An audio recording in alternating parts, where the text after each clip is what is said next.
Assalamualaikum teman-teman semua, kembali lagi bersama kami di channel Nasional Progresif. Jadi pada kesempatan kali ini kita akan membahas satu kasus yang sedang viral. Viralnya bukan hanya di kalangan netizen dalam negeri saja, tetapi juga di luar negeri. Nah, luar biasa bukan? Nah, kasus ini tak lain dan tak bukan adalah kasus Tom Lembong, yaitu dugaan korupsi yang dilakukan oleh kasus Tom Lembong ini ya, itu ketika beliau menjabat sebagai Menteri Perdagangan pada tahun 2014-2015 atau ketika Jokowi menjabat sebagai Presiden Republik Indonesia. Nah, lantas bagaimana kasus ini bisa menjadi viral padahal itu kejadian 9 tahun yang lalu ya, 2014 ya atau 2015, 9 tahun yang lalu. Kenapa baru sekarang diangkat? Ada apa ini? Publik jadi bertanya-tanya. Nah, supaya kita tidak penasaran, mari kita saksikan pemaparan dari ahli hukum pidana. Mari kita saksikan. Mengambil dari apa yang disampaikan Kapolres Kejaksaan saja ya.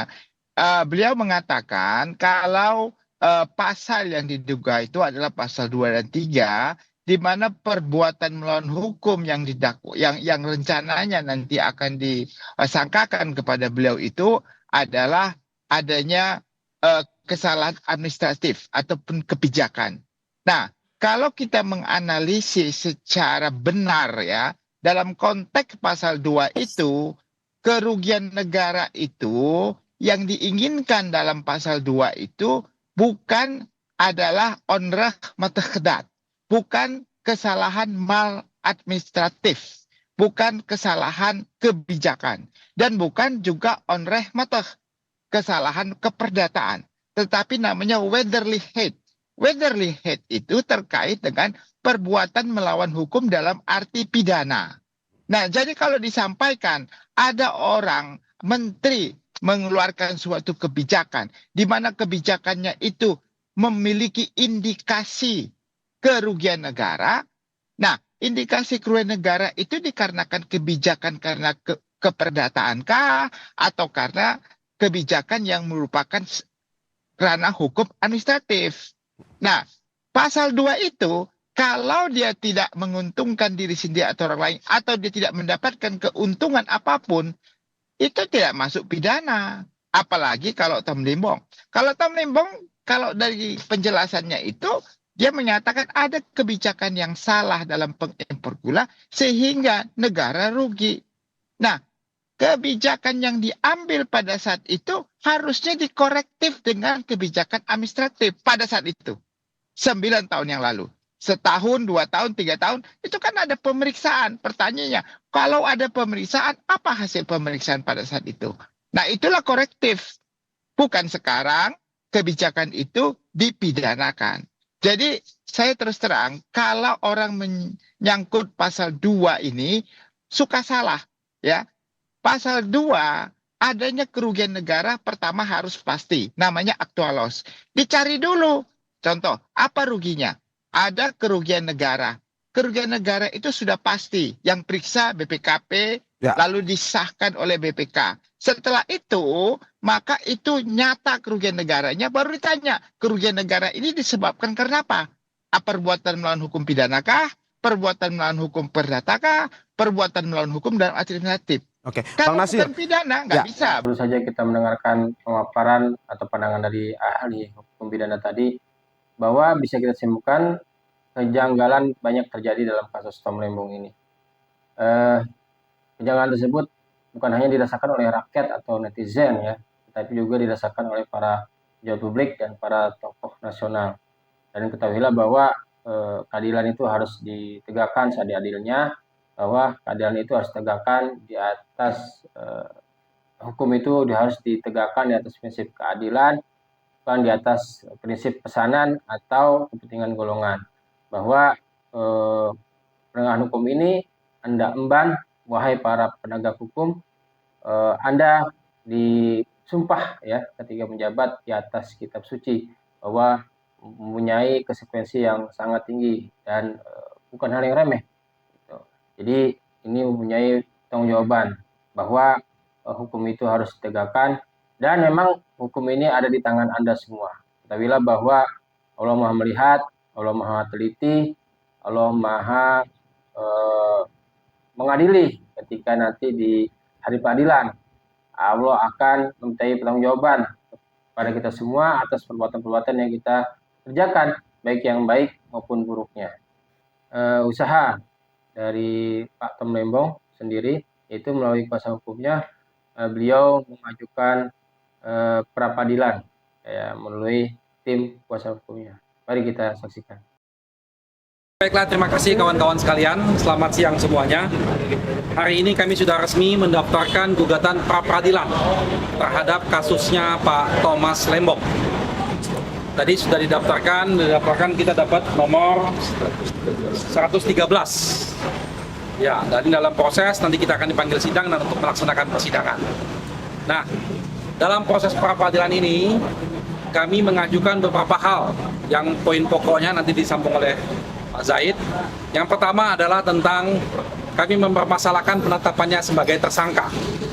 Ya, di situ banyak sekali poin-poin pembahasannya itu. Antara lain misalnya tentang pada waktu proses penetapan sebagai tersangka tidak memiliki 2 alat bukti yang cukup. Sampai saat ini kita tidak mengetahui alat bukti apa yang dimiliki oleh pihak kejaksaan sehingga menetapkan Pak Thomas Lembong sebagai tersangka. Seharusnya itu bisa di-share ke publik dan secara transparan bisa diketahui. Selama ini hanya diberitahukan bahwa masalah impor trigula. Nah, tindak pidana korupsi dalam impor trigula di Kementerian Perdagangan periode 2015 sampai dengan 2023. Coba lihat surat. Ya, ini ya. Di sini disebutkan. Artinya, kalau sampai 2023, mereka sudah memeriksa semua menteri-menteri yang terkait pada periode ini. Sampai saat ini hanya Pak Tom Lembong yang diperiksa. Kawan-kawan bisa cek, tidak ada menteri lain yang diperiksa. Sedangkan Pak Tom Lembong itu menjabat hanya 1 tahun, 2015 sampai Juli 2016. Artinya periode yang selanjutnya bukan Pak Thomas Lembong lagi. Nah, kalau betul kejaksaan menyidik periode itu, maka sudah layaklah mereka memeriksa menteri-menteri yang lainnya. Ini sama-sama kita tunggu nih, sampai Pak Tom Lembong sebagai tersangka dan sampai ditahan, belum ada menteri-menteri lain yang diperiksa. Artinya apa? Silakan diterjemahkan sendiri. Lalu selanjutnya kaitan tentang kerugian negara. Selalu dikatakan bahwa ini sudah ada temuan BPK, kerugian negara. Sampai saat ini, temuan BPK yang kami baca tidak menunjukkan adanya kerugian negara dalam kebijakan yang diambil tersebut. Ada beberapa hal yang salah dan diminta diperbaiki untuk menegur Dirjen Perdagangan Luar Negeri dan Direktur Impor. Hanya sebatas itu. Jadi kalau dikatakan kerugian negara dari mana? Karena pasal 2 dan pasal 3 Undang-Undang Korupsi itu delik material yang betul-betul harus dijelaskan secara limitatif tentang actual loss, kerugian negaranya. Nah, sampai saat ini kerugian negara yang dimaksud belum jelas. Katanya ada angka 400 miliar, temuan dari siapa? Bagaimana temuannya? Karena dalam putusan Mahkamah Konstitusi sudah dijelaskan, tidak boleh lagi dalam menyidik perkara korupsi disebutkan tentang potensial loss, itu tidak boleh lagi. Tapi harus actual loss, kerugian yang nyata. Lalu selanjutnya kami mempermasalahkan juga masalah penahanan. Ya, penahanan Pak Tom Lembong dimulai beliau dipanggil sebagai saksi. Dipanggil sebagai saksi, beliau hadir, lalu pada saat habis pemeriksaan, beliau langsung ditetapkan sebagai tersangka dan dilakukan penahanan. Ini juga banyak masalah di sana. Misalnya contoh, ditunjuknya kuasa hukum oleh kejaksaan. Ini melanggar perundang-undangan KUHP. Karena dalam pasal 55, setiap terdakwa, tersangka, berhak memiliki penasihat hukum yang ditunjuk sendiri. Ini penegasannya. Ada kalimat ditunjuk sendiri. Bukan ditunjuk oleh kejaksaan. Kecuali kalau dia merasakan tidak mampu, lalu kejaksaan menunjuknya. Tetapi ini Pak Tom Lembong mampu untuk menunjuk penasihat hukum, tapi tidak diberikan kesempatan untuk memiliki penasihat hukum, langsung dilakukan penahanan dan ditunjuk penasihat hukum oleh pihak kejaksaan. Ini betul-betul melanggar hak hak azazi beliau. Nah, kaitan itu kami tegaskan bahwa lembaga pra-peradilan ini adalah sebuah konsep bagaimana fungsi pengawasan agar supaya penyidik-penyidik, baik itu di kejaksaan, di kepolisian maupun di lembaga lainnya, tidak berlaku sewenang-wenang. Supaya hak azazi manusia itu betul-betul dijaga. Prosesnya harus diuji di sini. Nanti biarlah pengadilan yang menilai apakah proses-proses ini sudah melalui proses yang benar atau belum. Mungkin ada tambahan. Baik, terima kasih rekan-rekan semua. Yang pertama yang ingin kami sampaikan, pesan Pak Thomas Lembong pada seluruh masyarakat atas supportnya. Beliau mengucapkan terima kasih banyak. Pak Thomas Lembong secara tegas menyatakan kepada kami tidak mengambil keuntungan Rp1 pun ataupun memberikan keuntungan kepada pihak swasta secara melawan hukum. Itu yang ditegaskan beliau. Karena apa? Karena proses pengambilan kebijakan impor itu ada prosedurnya, itu ada mekanismenya. Dan seluruh surat menyurat antara Kementerian Perdagangan dan Kementerian BUMN serta PT PPI itu diketahui oleh kementerian-kementerian lain terkait, termasuk Kementerian Keuangan. Apabila ada kerugian negara, kenapa setelah 9 tahun?